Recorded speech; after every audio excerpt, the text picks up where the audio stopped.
ayan mga boss, welcome sa vlog natin. Magpapalit tayo ng gear oil ng NB350. So differential oil sa gear, sa bungo kung tawagin. So ito i-drain Ayan si idol ninyo yung magkagawa, mag-drain. Grabe. So alam nyo kasi ang issue kasi ni NB350, napakaliit ng differential. Ayan kumpara sa mga ibang van, di ba? Para ng burak. Kaya nga Ito talaga sakit ni NB350, maliit lang kasi ang differential niya. Napalitan talaga yan. Oo. So ayan si boss so okay na natin dito. So differential oil lang ang pinalitan dito.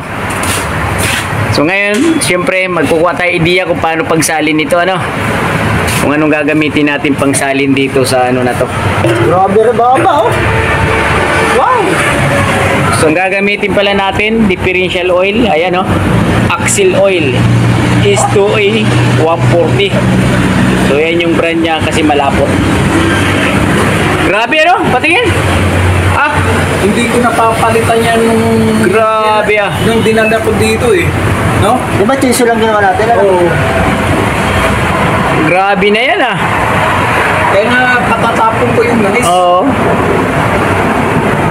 So ayan sa may mga ganitong van, lagi nyo ipacheck yung mga differential oil nyo sa may bungo kasi syempre mas mabilis umitim, lumapot kasi talagang malapot ang nilalagay dito. Syempre yung ribaba nung mga bearing nandito sa magnet. Grabe. Lalo na pag panay biyahe. Ako na may dala nito alaga maintenance ni sir. Sa maintenance. Sige. So gakuha tayo ng pang dito gagamitin natin pang salin.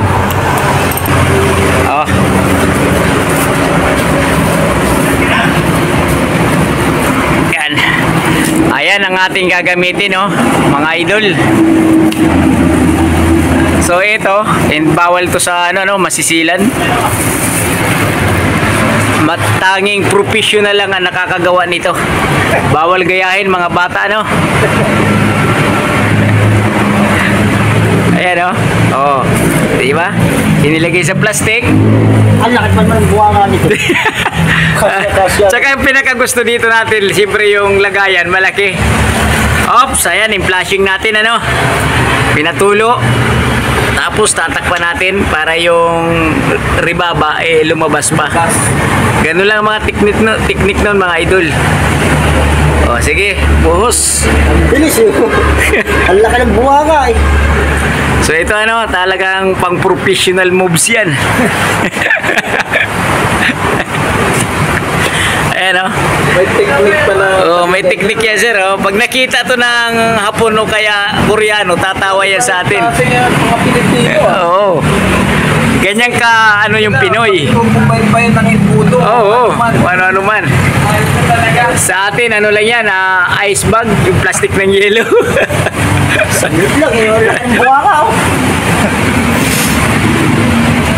Ganon kalupit ang Pinoy. Yan magaling ang Pinoy. Sa mga paraan na ganyan. Wala ka na hapon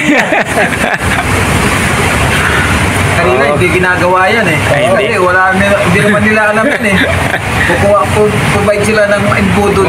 May mga machine pa, paghigop, di ba? Pam. Pam. Di ba? Nung araw, wala naman yung mga pump na yan Kaya nasa paraan. So ito mga boss, pwede yung gayahin. Kahit sa bahay kayo, madyakan nyo lang kaunti, i-drain. So magagawa nyo na itong ganitong paraan. Mag-DIY tayo.